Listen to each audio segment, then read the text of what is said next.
नमस्कार दोस्तों, आप सभी का स्वागत है आपके अपने प्लेटफॉर्म उपलब्धि द टारगेट पर। तो आज हम लेकर आए हैं डेली हिंदी न्यूज एनालिसिस अर्थात DHNA के 16 अक्टूबर 2025 का संस्करण, जिसमें सभी महत्वपूर्ण समाचार पत्रों के महत्वपूर्ण टॉपिक्स को कवर किया गया है, जो आपके जनरल अवेयरनेस और सभी कॉम्पिटिटिव एग्जाम्स के लिए काफ़ी महत्वपूर्ण साबित होने वाला है। तो चलिए देखते हैं। हमारा जो आज का सबसे पहला न्यूज है दोस्तों, वो ड्रग रेगुलेशन को कानूनी ताकत देने के लिए जो मसौदा तैयार किया जा रहा है भारत सरकार के द्वारा, इससे संबंधित है। तो दोस्तों, आप सभी को पता है कि अभी जो जहरीला कफ सिरप को लेकर हम भारत में कुछ बच्चों की मौत हुई थी, तो इसको लेकर कल के DHNA के सीरीज में हमने चर्चा किया था कि विश्व स्वास्थ्य संगठन के द्वारा कड़ी चेतावनी दी गई है और इसके बाद केंद्र सरकार ने भी भारत के ड्रग रेगुलेशन सिस्टम को कानूनी रूप से सशक्त बनाने की जो प्रक्रिया है उसको तेज कर दिया है। तो दोस्तों, इससे क्या होगा, इससे जो नकली और घटिया या संदिग्ध दवा है, इस पर सीधे कार्रवाई की जा सकेगी और इसको बाजार से तुरंत रिकॉल आदेश जारी किया जा सकता है, बाजार से इसको वापस लिया जा सकता है। तो दोस्तों, ये जो प्रस्तावित हमारा drugs medical devices and cosmetics act 2025 है, ये 1940 का ही संशोधित वर्जन है और इसी में कुछ बदलाव किए गए हैं।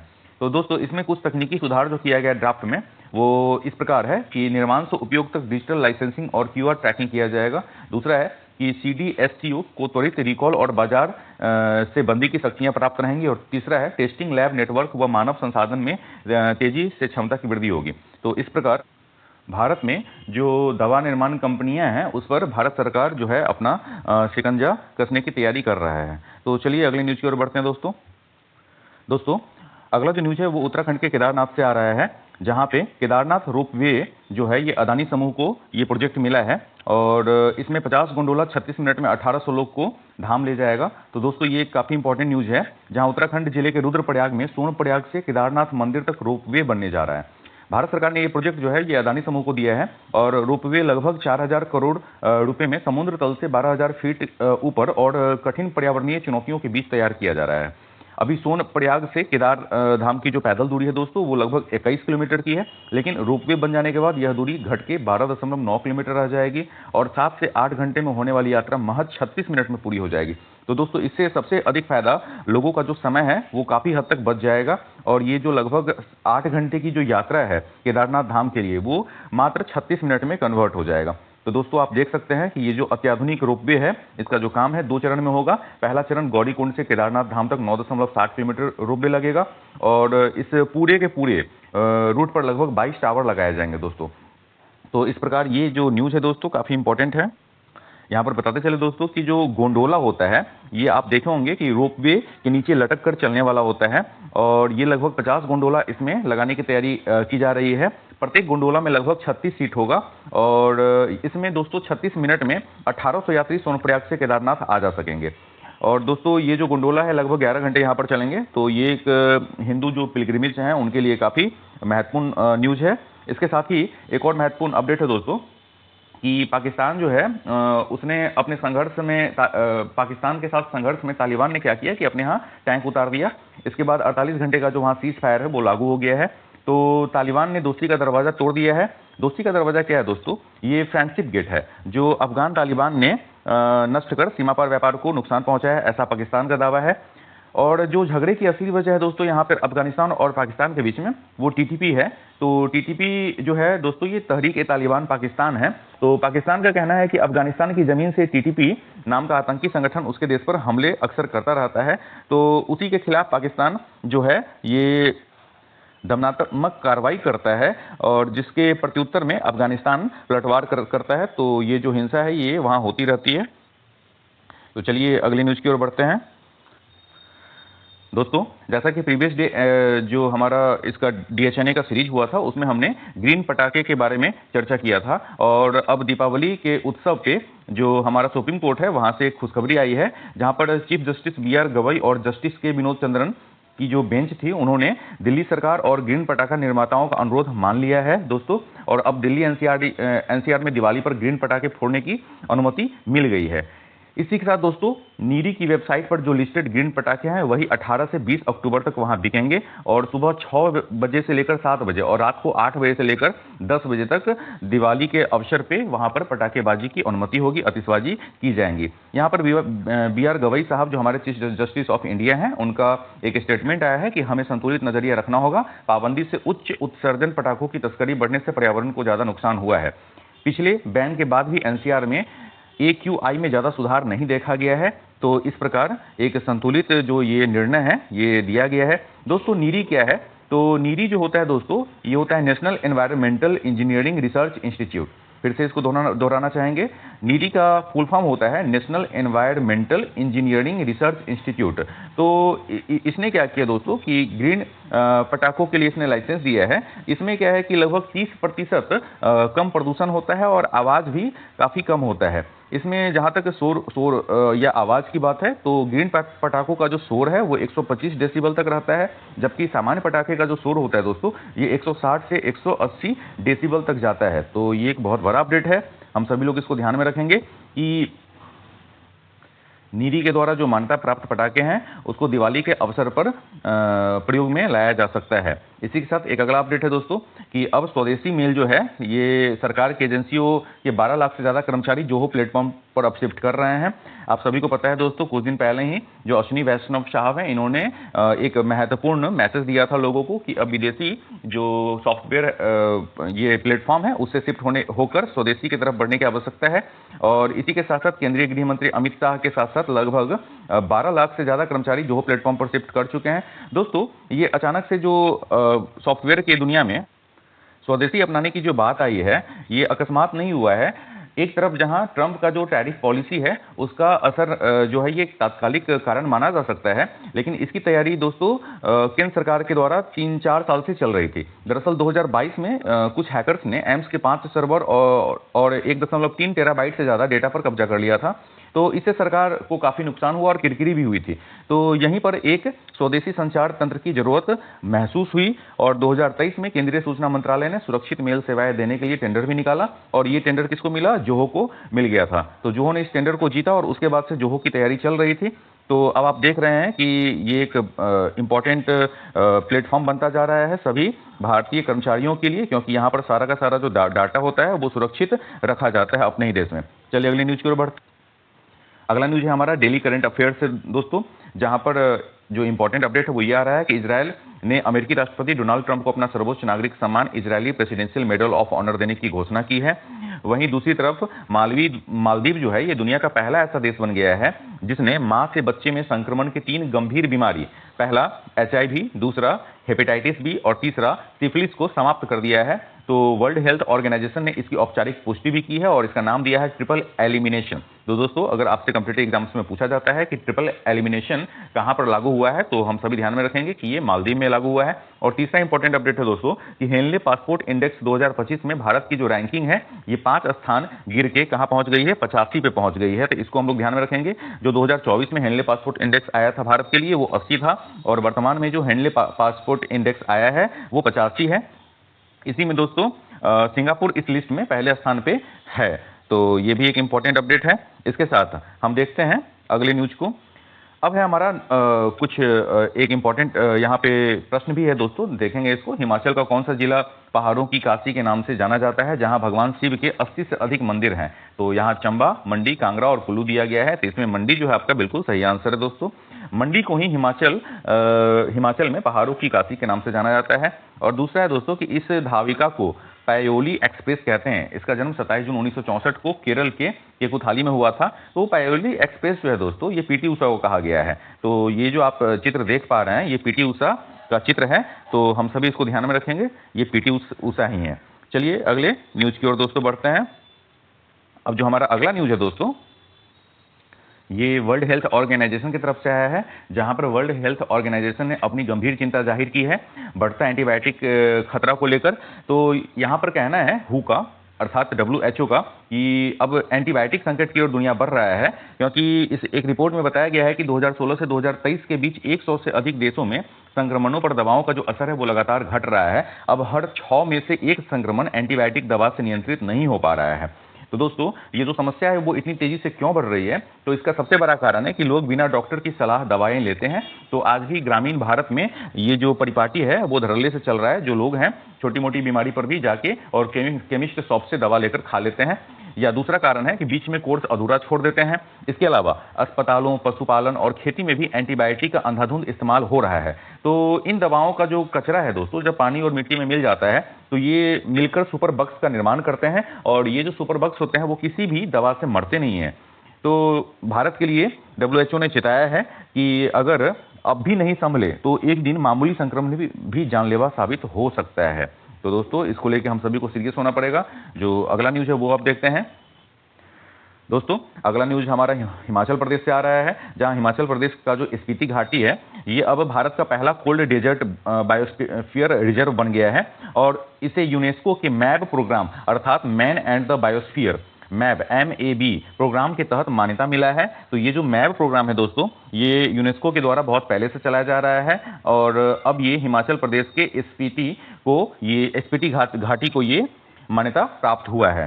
तो इसमें क्या है दोस्तों कि ये जो बायोस्फीयर रिजर्व ऐसे क्षेत्र होते हैं जहां प्राकृतिक पारिस्थितिकी तंत्र को संरक्षित किया जाता है, और ये लगभग 7,770 वर्ग किलोमीटर में ये जो कोल्ड डेजर्ट है स्पीति घाटी जो हिमाचल प्रदेश में स्थित है ये फैला हुआ है। और स्पीति घाटी कोल्ड डेजर्ट के अंतर्गत Pin valley national park, Chandratal wetland, Sarchu और किब्बर वाइल्ड लाइफ सेंचुरी जैसे संरक्षित क्षेत्र शामिल हैं। हम इसको ध्यान में रखेंगे। ये हिमाचल प्रदेश से बहुत ही इंपॉर्टेंट अपडेट आया है। इसके साथ अगले न्यूज की ओर बढ़ते हैं दोस्तों। जो नेक्स्ट न्यूज है ये स्पोर्ट्स की दुनिया से आ रहा है, जहां पर अहमदाबाद जो है वो अब 2030 के राष्ट्रमंडल खेलों की मेजबानी करने जा रहा है। ऐसा फैसला लिया गया है दोस्तों। तो ये जो राष्ट्रमंडल खेल के कार्यकारी बोर्ड है, उन्होंने बुधवार को 2030 राष्ट्रमंडल खेलों के प्रस्तावित मेजबान के रूप में अहमदाबाद के नाम की सिफारिश की है, और इस खेल की जो मेजबानी का अधिकार होगा भारत को, तो ये 2036 के ओलंपिक खेल की जो मेजबानी है इसके लिए भी रास्ता खोलेगा। तो दोस्तों, ये एक इंपॉर्टेंट अपडेट है। 26 नवंबर को ग्लासगो में होने वाली राष्ट्रमंडल खेल की आम सभा बैठक में अंतिम निर्णय लिया जाएगा। तो एक महीने के अंदर इस पर जो अंतिम मोहर है वो लग जाएगी, और जो आम सभा की बैठक में पहले से सिफारिश राष्ट्रमंडल खेल के सभी सदस्य के पास इसको भेजा जाएगा, और वहां से पास होने के बाद इस पर पूर्ण स्वीकृति प्राप्त हो जाएगी। तो इससे पहले दोस्तों बताना चाहूंगा कि भारत में 2010 में कॉमनवेल्थ गेम्स का आयोजन हुआ था नई दिल्ली में, और अब 20 साल के बाद अहमदाबाद में इसका आयोजन होने का प्रस्ताव जो है वो भेजा गया है। तो निश्चित रूप से 20 साल के बाद भारत के लिए एक बड़ी उपलब्धि होगी, और इसी के साथ साथ 2036 का जो ओलंपिक की मेजबानी करने का भारत की दावेदारी है इसको प्रबल स्वीकृति मिलेगी। तो चलिए अगली न्यूज की ओर बढ़ते हैं। नेक्स्ट न्यूज दोस्तों, जो जेनजी आंदोलन हुआ है नेपाल में, वहां से आ रहा है, जहां पर नेपाल के 5 बार PM रहे देउबा ने संन्यास ले लिया है। यहाँ पर बताना चाहूंगा दोस्तों कि नेपाली कांग्रेस के वरिष्ठ नेता और 5 बार जो PM रहे हैं शेर बहादुर देउबा, इनका पूरा नाम है, वो आखिरकार सक्रिय राजनीति से संन्यास ले चुके हैं, और उन्होंने पार्टी की बागडोर उपाध्यक्ष पूर्ण बहादुर खड़का को सौंपा है। इसके साथ साथ दोस्तों, वहीं दूसरी ओर देश के 2 सबसे प्रभावशाली वामपंथी नेता CPN UML के अध्यक्ष KP शर्मा ओली और माओवादी केंद्र के प्रमुख पुष्प कमल दहल प्रचंड अब भी सत्ता और पार्टी की बागडोर छोड़ने के लिए तैयार नहीं है। तो एक और जहां ओली की तरफ से कहा गया है कि फेसबुक या मीडिया की आलोचना से नेतृत्व नहीं बदलती है, उन्होंने स्पष्ट किया है कि यदि आम अधिवेशन में ही ये पारित किया गया तो नेतृत्व परिवर्तन संभव है, अन्यथा फेसबुक और सोशल मीडिया के द्वारा नेतृत्व परिवर्तन नहीं हो सकता है।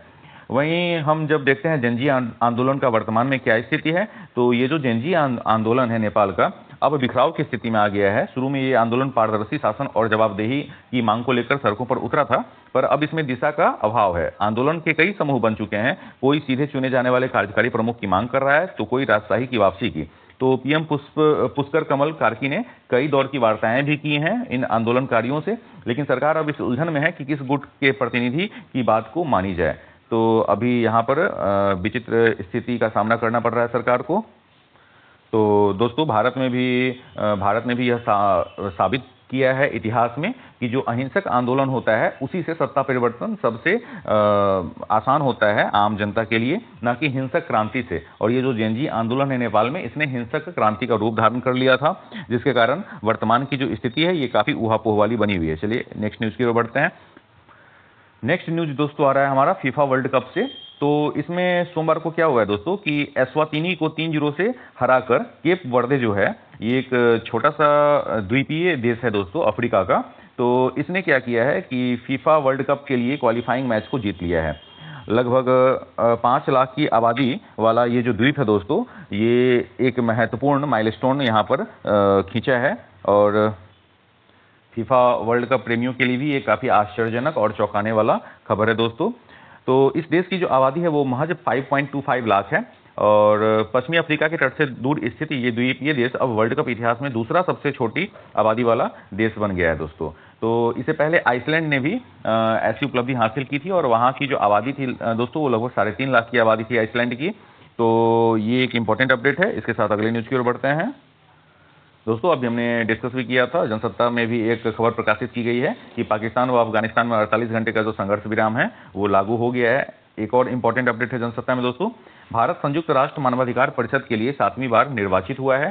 तो भारत अब 2026 से 2028 के कार्यकाल के लिए चुना गया है UNHRC में और ये भारत का 7वां कार्यकाल होगा। तो भारत का जो 3 वर्ष का कार्यकाल है दोस्तों ये 1 जनवरी 2026 से शुरू हो जाएगा और भारत 7वीं बार UNHRC का सदस्य चुना गया है। तो चलिए अगली न्यूज की ओर बढ़ते हैं दोस्तों। अगला न्यूज जो आ रहा है ये साइंस एंड टेक से आ रहा है, जहां पर नासा ने चंद्रमा पर लोगों को बसाने के लिए एक विस्तृत योजना पेश की है। तो इसके तहत अंतरिक्ष यात्री चांद की मिट्टी से बने पारदर्शी कांच के बुलबुले गोलाकार जैसे घरों में अब रहेंगे। ये घर चांद की सतह पर मौजूद महीन कणों और कांच जैसे तत्वों को पिघलाकर बनाया जाएगा। तो इस घर को बनाने में भी चांद के सतह पर जो मौजूद महीन कण है या जो तत्व हैं उन्हीं का प्रयोग किया जाएगा और ये जो गोल संरचना है ये सबसे मजबूत आवास संरचना होगा दोस्तों। तो ये एक इंपॉर्टेंट अपडेट है। इसमें ऑक्सीजन वाला इकोसिस्टम भी बनाया जाएगा और इसी इकोसिस्टम के अंदर जो लोग हैं वो रह सकेंगे। तो चलिए अगले न्यूज की ओर बढ़ते हैं। अगला जो न्यूज आ रहा है दोस्तों ये अफगानिस्तान में जो भारतीय दूतावास अब खुलने जा रही है इससे संबंधित है। तो यह दूतावास 2021 से तालिबान शासन के चलते बंद हो गया था। तो यहाँ पर एक छोटा सा पॉइंट डिस्कस किया गया है कि किसी भी देश में जो दूतावास की स्थापना की जाती है ये किस अधिनियम के अंतर्गत की जाती है। तो हम आपको बताना चाहेंगे कि वियना कन्वेंशन 1964 से इस दूतावास की जो है स्थापना की शुरुआत होती है और इसमें वियना कन्वेंशन जो हुआ था इसमें कई सारा जो नियम है ये दूतावास के ऊपर लागू होता है।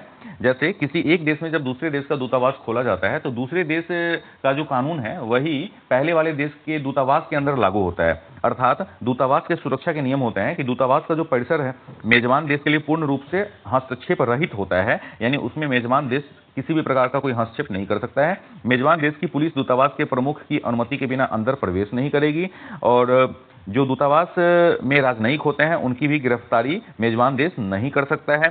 तो दोस्तों दूतावास के संचार और यात्रा के भी नियम होते हैं और आपसी सहमति दोनों देश के बीच इसमें बहुत ही महत्वपूर्ण होता है। तो ये एक बहुत ही महत्वपूर्ण क्षेत्र होता है किसी भी देश के अंदर दूसरे देश का दूतावास। और दोस्तों हम आपको बताना चाहेंगे कि 1950 में भारत और अफगानिस्तान ने एक दूसरे के साथ राजनयिक संबंधों की स्थापना सबसे पहली बार की थी और वर्तमान में 219 भारतीय दूतावास 2024 दिसंबर 2024 तक थे। 219 देशों में भारतीय दूतावास थे और 2014 से 24 के बीच में लगभग 39 नए भारतीय वाणिज्य दूतावासों की स्थापना भी की गई है। तो ये एक इंपॉर्टेंट अपडेट है दोस्तों। चलिए अगले न्यूज की ओर बढ़ते हैं। अगला एक इंपॉर्टेंट अपडेट आ रहा है कि अमेरिका की तरफ से जो अभी टैरिफ वार चल रहा है इसके अंतर्गत भारत, चीन और रूस के बीच में जो नज़दीकी है वो बढ़ती जा रही है और अब भारत जो है ये रूसी तेल के लिए युआन दे रहा है, क्योंकि आपको पता है कि जो पहले पेट्रो डॉलर सिस्टम होता था उसके अंतर्गत किसी भी प्रकार के व्यापार, वैश्विक व्यापार या जो पेट्रोलियम व्यापार होता है उसमें डॉलर का इस्तेमाल होता था, लेकिन भारत अब रूसी तेल के लिए चीनी मुद्रा युआन में भुगतान करने लग गया है। इसी के साथ दोस्तों अमेरिकी डॉलर की जो वैश्विक पकड़ है इसको कमजोर करने की दिशा में ये एक महत्वपूर्ण और प्रतीकात्मक कदम मालूम पड़ता है। और इसमें क्या होगा दोस्तों कि रूबल युआन में जो सौदा हो रहा है इससे डॉलर की जो बादशाहत है इसको चुनौती मिल रही है। तो ये एक महत्वपूर्ण अपडेट है। इसी में डॉलर के विकल्प के रूप में जो ब्रिक्स के द्वारा घोषणा किया गया था, तो डोनाल्ड ट्रंप जो अमेरिका के राष्ट्रपति हैं उन्होंने भारी टैरिफ लगाने की चेतावनी दी ब्रिक्स के देशों को। इसके बाद सभी देश पीछे हट गए थे। तो ट्रंप ने यह बात अर्जेंटीना के राष्ट्रपति जेवियर के साथ भी किया था। तो ये एक इंपॉर्टेंट अपडेट आ रहा है। चलिए अगला न्यूज जो है वो अभी हमने डिस्कस किया ही है कि 2030 में कॉमनवेल्थ गेम्स भारत में ही होगा। इसकी घोषणा 26 नवंबर को ग्लासगो में हो जाएगी, इस पर अंतिम मुहर लग जाएगा। चलिए अगली न्यूज की ओर बढ़ते हैं।